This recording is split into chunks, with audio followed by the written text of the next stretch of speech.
טוב, בוקר טוב רבותיי, לעילוי נשמת הנפטרים, לחיים. זה רוזטו. רוזט רוזנו. Rosette Rosano, לעילוי נשמת הנפטרים. Alors la Gemara dans Masechet Gittin, il dit comme ça. Amar Rav Hisda. Rav Hisda, il a dit, Le'olam, al yatil adam ema yetera betoch beto. C'est Yom Gimel, Yom Gimel. Shelishi, Shelishi.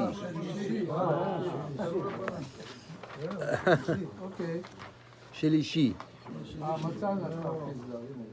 Alors, Rav Hisda, il a dit, celui qui veut écouter là-bas au fond, ça s'adresse à vous aussi. Celui qui veut avoir la paix à la maison, le shlom bayit, al yatil adam ema yetera betoch beto. Il ne faut pas régner dans la maison avec terreur. Ema yetera, ça veut dire quelqu'un qui fait peur les gens. Shehare pilegesh bagiv'a, rabotai. Shehare, ça veut dire il faut toujours parler avec douceur et avec gentillesse et pas juste se plaindre, et ça va pas, et ça va pas. Pour le shalom, il faut lashon raka, un langage doux.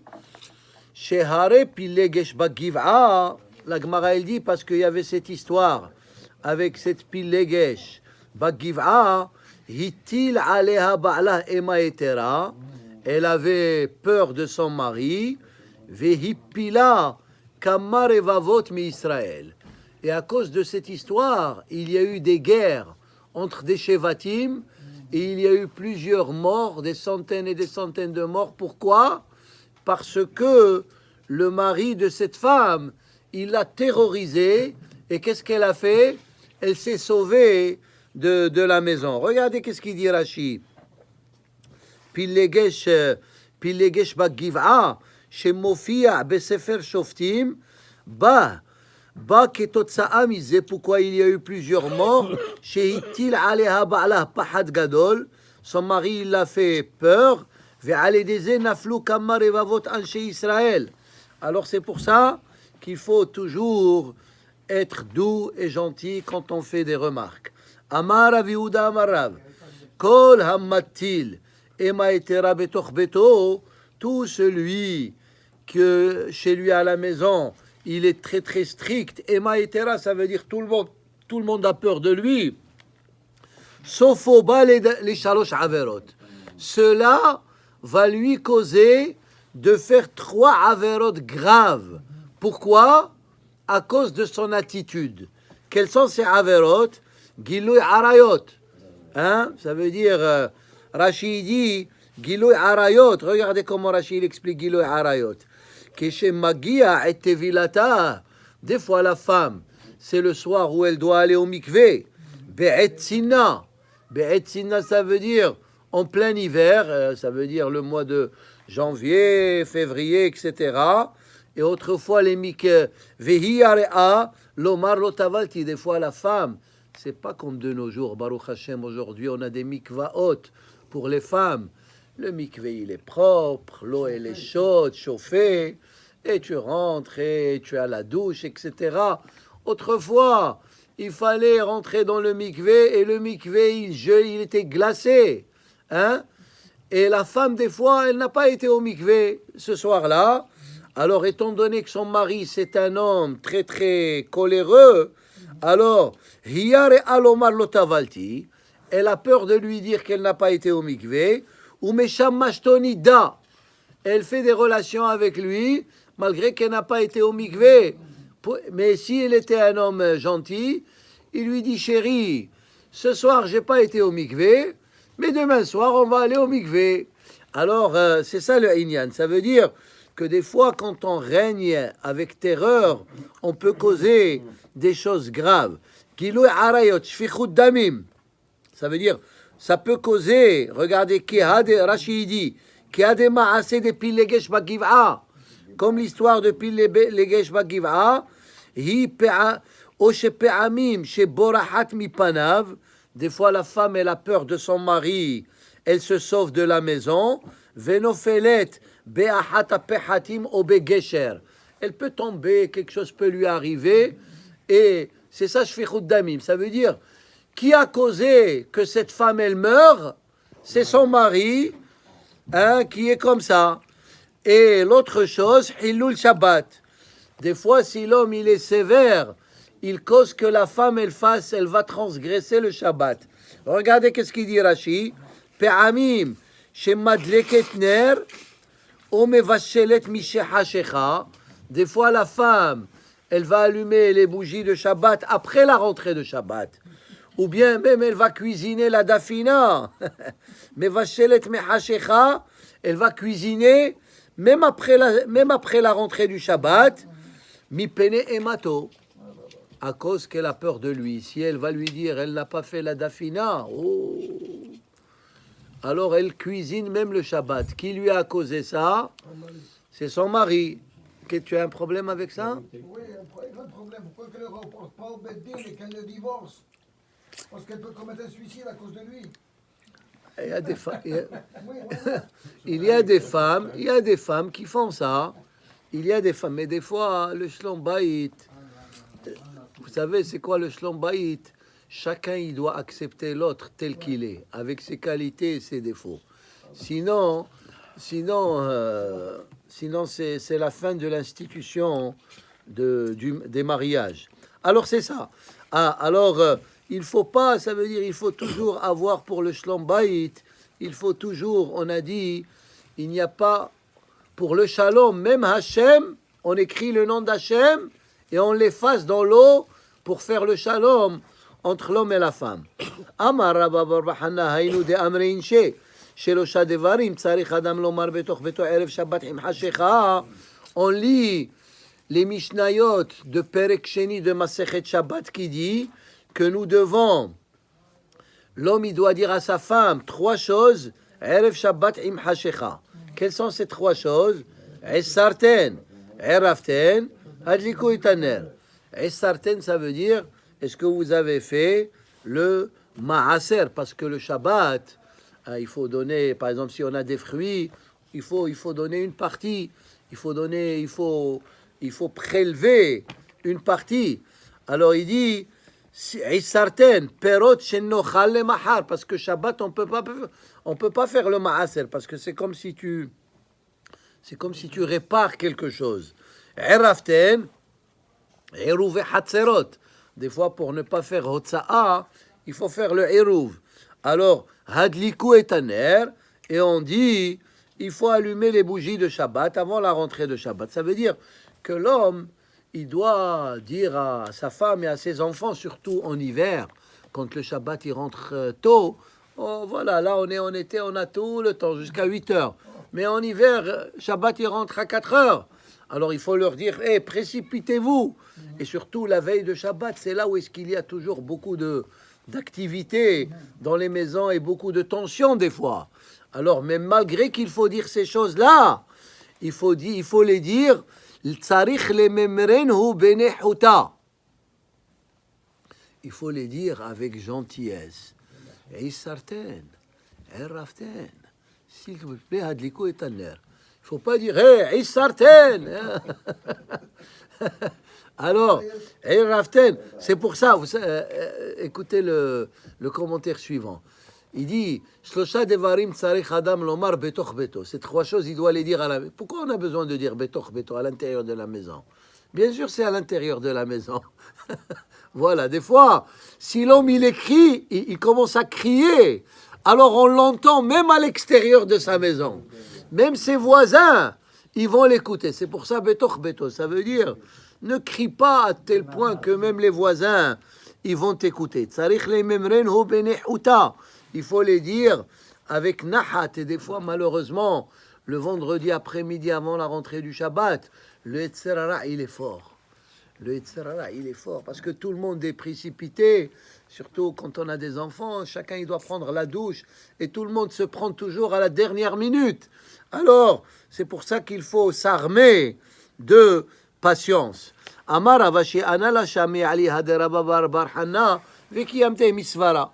Ce Hacham, il dit, ce qu'il a dit, ce Hacham, qu'il faut le dire avec douceur. Je n'ai jamais écouté ce commentaire, ce Hacham, il dit, mais j'accomplis ce commentaire par rapport à... C'est une logique, ça veut dire il faut être gentil avec les membres de sa famille. Amar Rabbi Avahu, ensuite la Gemara elle continue au nom de Rabbi Avahu. Les olam aliyatil adam ema etera betoch beto.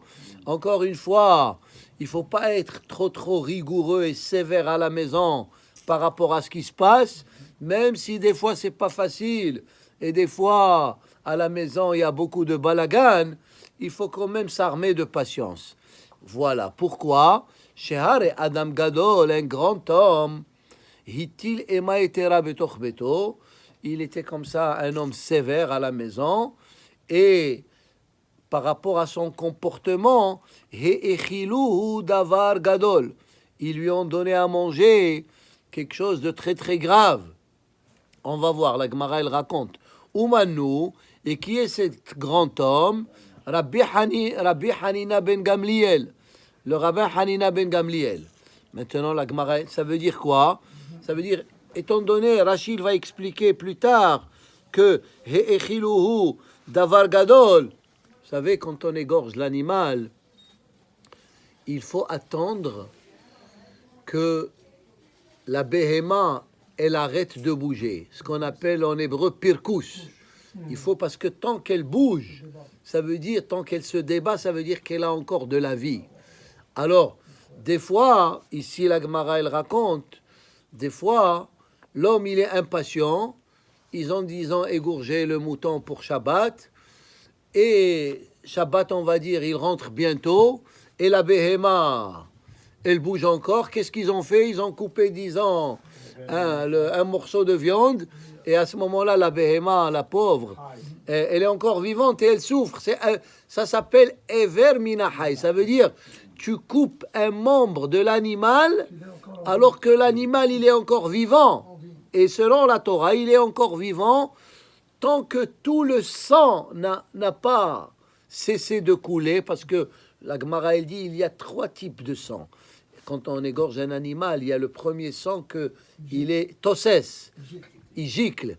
Et après, il y a un autre sang très rouge qui commence à couler. Et il y a un 3e sang qui est pas très rouge. Il est comme violet.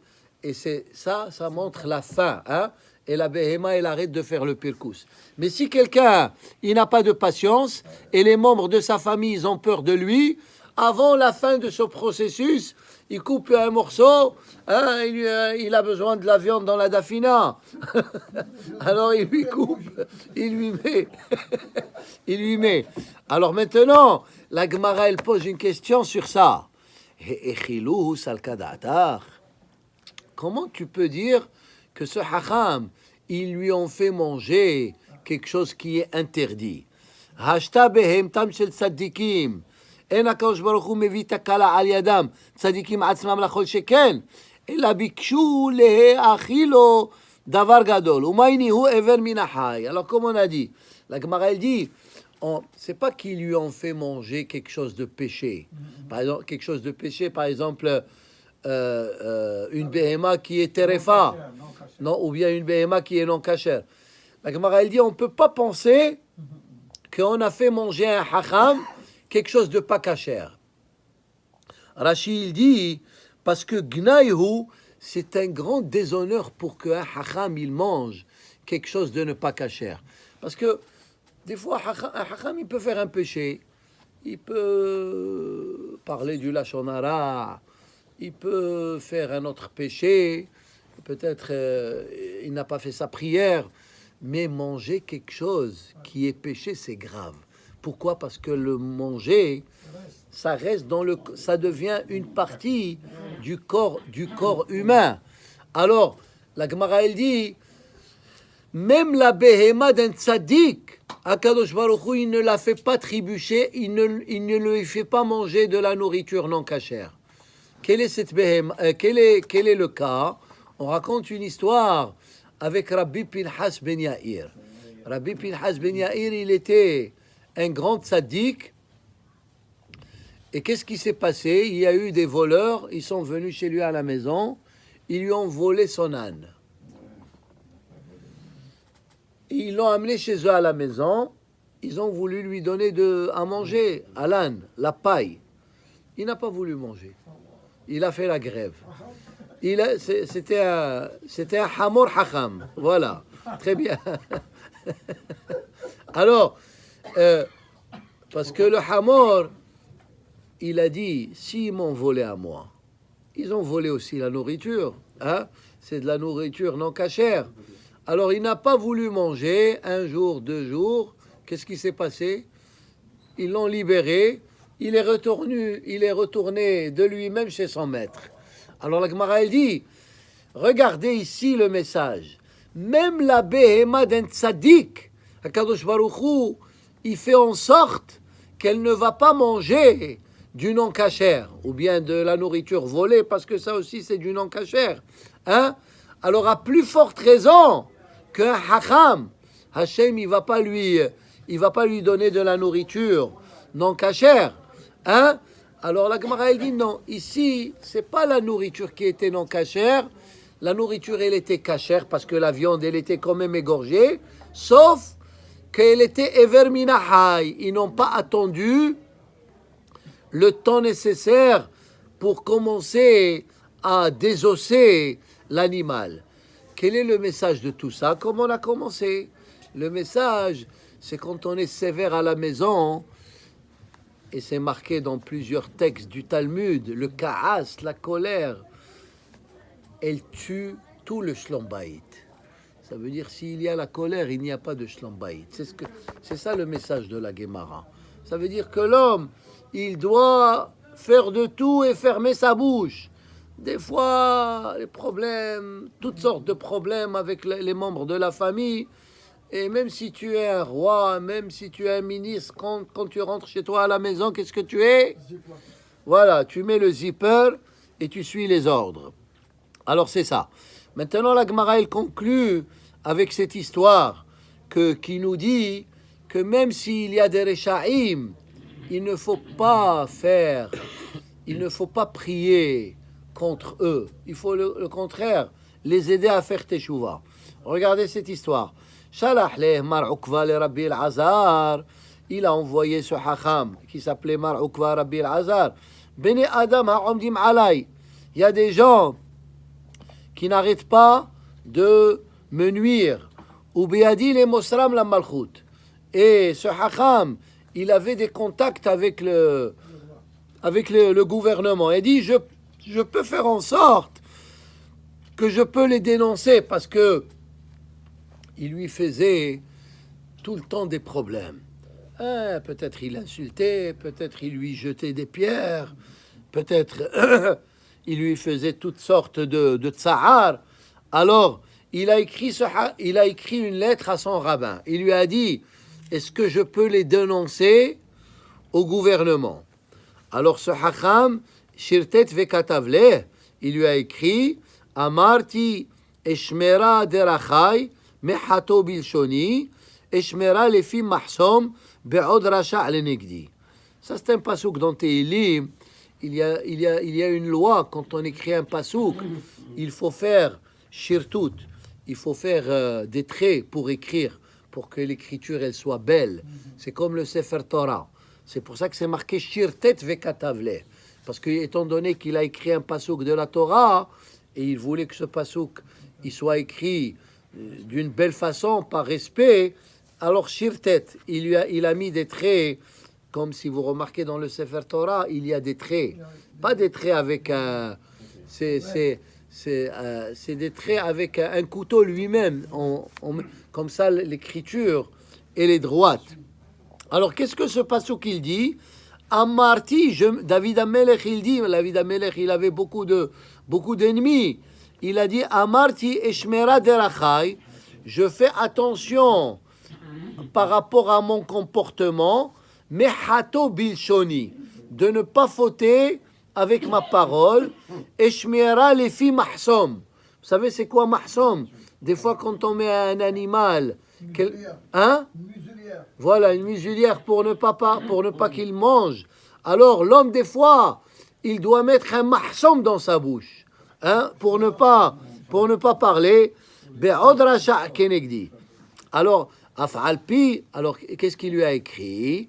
Af'al pi chez rasha' kenegdi, même qu'il y a des resha'im qui me font du mal, et shmera les filles mahsom.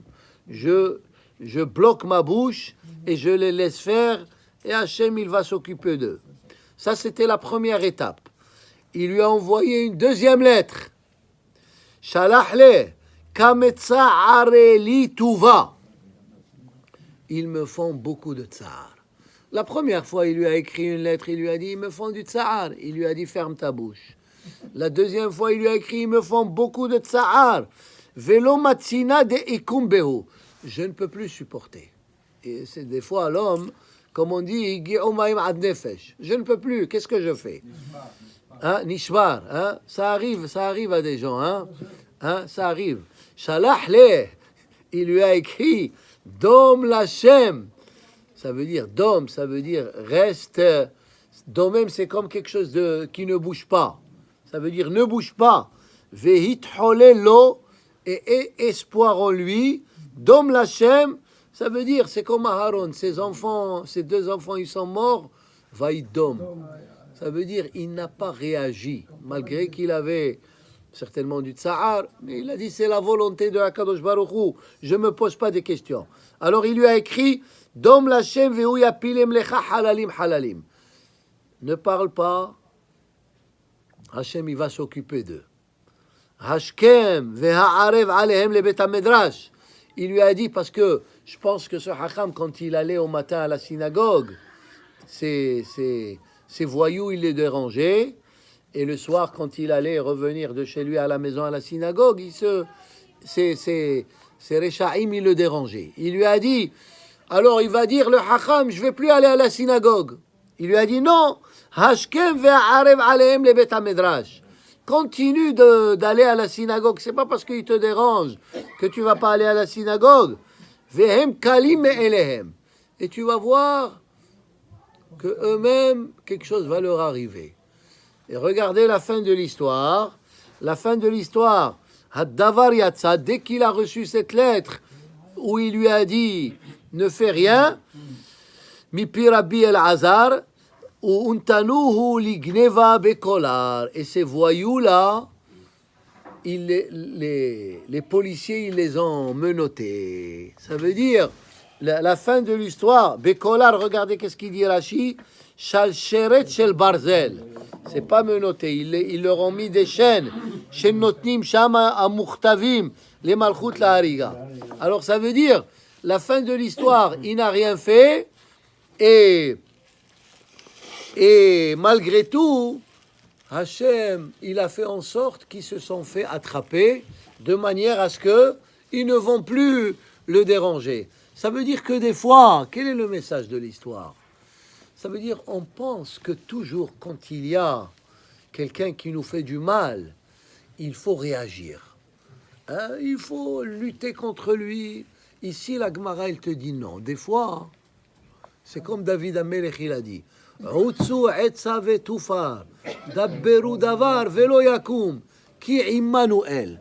Des fois, laisse-les comploter contre toi, laisse-les dire ce qu'ils ont envie de dire, qui Immanuel. Akadosh Baruch Hu, à un moment donné, il va régler leurs problèmes. Ça veut dire que des fois, c'est comme, parce que ça suit le début du cours. Le début du cours, on a dit, il faut avoir le shalom, même dans sa maison, ça veut dire surtout dans sa maison, mais ici il te dit, il faut avoir le shalom même à l'extérieur de la maison. Hein, même quand quelqu'un il te dérange et tout ça, et des fois on a envie d'agir, on a envie de dire, on a envie de faire, ici il te dit, reste calme, et tu vas voir que la fin, il va être une bonne fin, pour toi et pour toi, Am Israël. Baruch Adonai Le'olam. Amen ve Amen. Hazakim ou Bruchim. Hazak ou Baruch à notre cher ami Yaakov, et pour les Haïm, et puis les Haïm Tovim ou Shalom.